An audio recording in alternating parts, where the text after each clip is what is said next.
What's going on, guys? It's the Filthy Casual, back with another Diablo 3 video.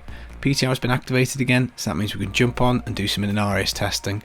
Now this has had some juice, and the damage has now been increased from 3,750 up to 10,000% for the 6-piece bonus. This is great because it's also the starting set for Necro for Season 17. So I've come up with a T16 build, the Bone Nova Necro. It does T16 with no augments, it'll do it with under 800 Paragon, and it's pretty quick and it's pretty fun to play. Now, before I jump in and show you the build, I just want to say thank you so much to everyone who's subscribed lately. The channel has hit 1,000 subs, which is a goal that I didn't think I'd get to anywhere near in this time, so you guys are awesome, thank you so much. And if you're new around here, hit the sub button to be notified of future videos. Next on the chopping block is probably going to be Rathma and the ridiculous juice that that's got via the back door, because that's gone up to 40,000% from 4,000, which is nuts. But anyway, back to Inarius. So guys, we're going to start it off by looking at the gear first today. So the Inarius set, we're not really interested in the 2-piece bonus or the 4-piece bonus. The bone armor damage isn't interesting, neither is the damage reduction, because we're going to be using the gold wrap and boon of the hoarder combo. But the 6-piece means that once we activate bone armor, which is obviously going to be on the bar, we'll get a swirling tornado of bone around us, and once we tag enemies with that, they take 10,000% damage, so that's up quite a lot from the last patch. So once you tag an enemy, it's going to take an awful lot of damage. Now the main skill we're going to be using today will be Death Nova, and we're going to juice that up by Scythe of the Cycle, so that's 400% for secondary skills, which Death Nova is. And then also, if we go and have a little look in the cube, then we've got the new Blood Tide Blade, and that deals 400% extra damage per enemy within 25 yards, so it's absolutely phenomenal at clearing trash. But that and the Scythe of the Cycle are the way that we're going to juice that up. So we'll do the rest of the skills, and then we'll go back and look at the gear in a bit of detail afterwards. So Death Nova, Bone Nova, this is how we're dealing all of our damage. Now this is actually the most damaging rune on here. It's slightly got a bit more damage than Blood Nova, and it doesn't have the health cost, which is quite nice, because it means that you're not spending 10% life when you use it. Now the area of effect is a lot smaller, but I'll chuck some footage up on screen now showing that the area for the Bone Nado is not particularly big, so I tend to find that provided I'm hitting them with this Bone Nova, they're definitely going to be tagged, so there's no point hitting things outside of your Bone Nado range, so that's why Bone Nova is actually pretty good. So these other runes, don't deal quite as much damage, so we've gone for the Bone Nova. Now Simulacrum, Blood and Bone, what this does is when you pop it, you get a Blood Simulacrum and a Bone Simulacrum, and then when you activate a secondary skill, they'll do it as well, so that looks kind of cool. Now this is for Juggernauts and for the Rift Guardian, so I wouldn't use it for anything other than that. So you do have crazy uptime on all of your abilities in this build, but I would save it pretty much for Juggernaut. Maybe if you get an odd stray elite, there's one elite left, you might want to pop it then, but you'll see how it comes back very quickly. Devour, Voracious, we're going to numlock this, and basically this will consume corpses, so you blow stuff up with Death Nova. Generates lots of corpses on the ground, which Devour Numlocked will consume them for you, and it will also reduce essence cost 2% for 5 seconds. Now this actually stacks up to 25 times. You can get a 50% resource cost reduction on your spender. Death Nova is obviously a spender, and that will just help us cast more of them. Again, it's not particularly necessary. You could go for Cannibalize, but as you're immortal with the gold wrap, there doesn't seem much point in that. Devouring Aura, it's only within 15 yards rather than 60, so I'd rather have the greater range. Ruthless, we've got no minions to consume, so that's no good. And Satiated, again, there's no real point increasing toughness with Devour because of the gold wrap, so that's why we've gone for that. Bone Armor Dislocation, this will be up pretty much all the time. The amount of time you have with this available is absolutely crazy, and that's brilliant because it means loads of Crispin procs. So what this does is it basically stuns enemies. Now you have to have this active to get your 10,000% damage, so you need you can't let this drop basically. Now Death Nova, each time you cast it, because of the Scythe of the Cycle, Bone Armor duration is reduced by 4 seconds, so whenever you use Death Nova, this will go down by 4 seconds, but because it's on a 10-second cooldown and it will be coming back up so quickly, it will never drop, and you will basically be using this for a defensive stun if you've got no gold wrap bonus, but also it's a massive damage dealer, because unless it's a juggernaut, you will stun it, it will have the Crispin's proc, and it's a really good damage tool in this build. Land of the Dead Frozen Lands. Now this really is kind of like a get out of jail free card. Now I pop it when I first get into the Rift a lot of the time, because just in case I come across an elite pack straight away, this is really nice because it'll freeze the whole screen, so if you get in trouble, you know, everything's frozen and it can't hurt you. Everything will then be subject to a Crispin's proc as well, so Death Nova will blow everything up a lot easier when Land of the Dead is going off. And also what happens is because you can use corpse skills at will for 10 seconds, it means that you will basically fill up all your essence from devouring corpses that aren't there, and that's pretty useful. So this is kind of like if you ever run out of juice, you can pop this and it will then fill up your essence. If you need to freeze the whole screen, you can pop it, and basically if you do end up on single target, you know, one enemy that is just, you know, gotten away from you and you need to spam the crap out of Death Nova without your essence going down, then you can pop it. Permanent juice, permanent Death Nova, so it's just there as like a bit of insurance. Blood Rush Molting, this is here for move speed and mobility. Again, molting because really the rest of the runes aren't useful. Potency, we don't need any more armor because of the gold wrap. Transfusion, that would be okay I guess, but again with the gold wrap you're probably not going to use it because you're not going to be taking damage. Homeostasis, I wouldn't take that, and you'll see why when we get to the passives. And then Metabolism, well, you don't really want 2 charges, you only want 1, and again that will become apparent when we look at the gear. So this is basically the one that you've got left, and also it means if you do run out of juice with no Land of the Dead, then you can teleport and then you would consume the corpse and it would give you an extra 10 essence, so you'd have to teleport twice, and once you've done that twice you'll then be able to cast a Death Nova. So again, it's a little bit of insurance, that room.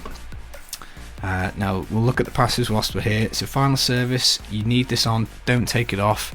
The reason is because we're not stacking any damage reduction at all other than the bone armor and the Inarius set, so if you don't have gold wrap up you will die, you will proc. Now obviously the build is designed so that there are lots of mechanisms to destroy things very quickly, so all you need is that little bit of gold and you shouldn't be using this, but it will come up from time to time, there's not much you can do to avoid it. Dark Reaping, we will gain 2% essence and life per kill whilst using a scythe, so whenever we blow something up with Death Nova we get 2% essence, so obviously if we kill 5 enemies we're going to get 27 essence, so that will be more than it costs to cast the Death Nova, particularly when you factor in your Voracious.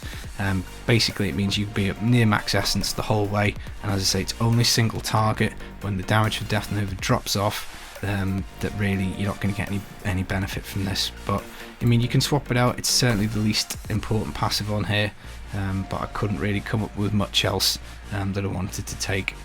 Maybe standalone to stop you getting one shot, but you'll probably get one shot unless you've got your gold wrap up anyway. Blood is Power, this is a cooldown based build, so we're going to go for the extra cooldown if we get in trouble and we lose life. So if we do proc Final Service, bang, 20% cooldown reduction, that will allow us to get bone armor back, or Land of the Dead, or Simulacrum back that little bit quicker. And then Fueled by Death, we're always consuming corpses, so we will get this move speed, so that stacks up to 30%, so we'll get extra move speed from that. So that's how the passives work. So gear wise, we've looked at Inarius, we're going to take the full 6 pieces, so we're not taking a Ring of Royal Grandeur. The Scythe of the Cycle we've talked about already. The offhand can be anything, this is just a stat stick, so there's no particular phylactery that buffs us. For the rings, Obsidian Ring of the Zodiac, this is how we're going to have crazy uptime on everything, because what it says is that when you hit with a resource spending attack, one of your skills will get a 1 second reduction in its cooldown. Now because you're only pressing Simulacrum when you get to Juggernaut or single target enemies, and because you're only blood rushing once every 10 seconds to proc your Stewart Screws which are in the cube, and Land of the Dead again you're only really using if you get in trouble.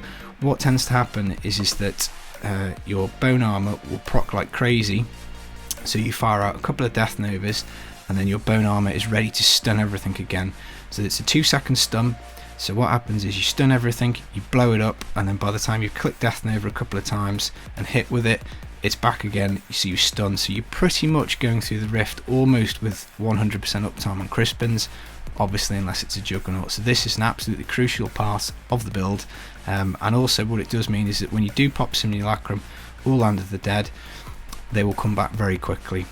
So cooldown wise, I've got 52% at the moment, and this obviously is a massive boost as well, and that's without some other bits that we'll get to. Gold wrap, obviously essential. You need the gold, that gives you the armor that makes you invulnerable. Convention of elements is more damage, so the Necro has only got 3 rotations, so it's kind of like double damage. Obviously it's a bit clunky in that you can't always guarantee, but your Death Nova is physical. The Simulacrums also cast the Bone Nova, so both of those are on physical. So when this rolls around to physical, like now, you'll have got really huge damage. Also in the cube, obviously we've got Crispins, so this gives us 100% extra damage against enemies who are slowed, and triple this against any other CC.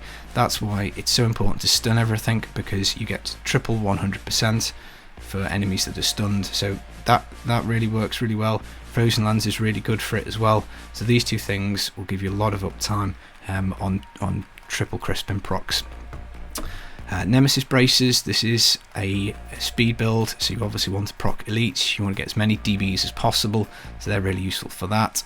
And then finally we've got Haunted Visions, and this basically gives you an extra 10 seconds on your Simulacrum, because if we go back to Blood and Bone, what it does is it reduces the duration to 10 seconds from 15, but if you double it, that's 20, so again it comes back very quickly. Now the health cost for this 25 health is absolutely fine, because your Dark Reaping, you gain 2% per kill, so you will blast through things very quickly, and the Haunted Visions basically gives you 5% of your life every second, so all you have to do is kill stuff and your health pops up very quickly. So you could swap Devour if you wanted to gain more life, but it's really not a problem, and as I say, it's not particularly important which rune you go for, but that's the one I've used.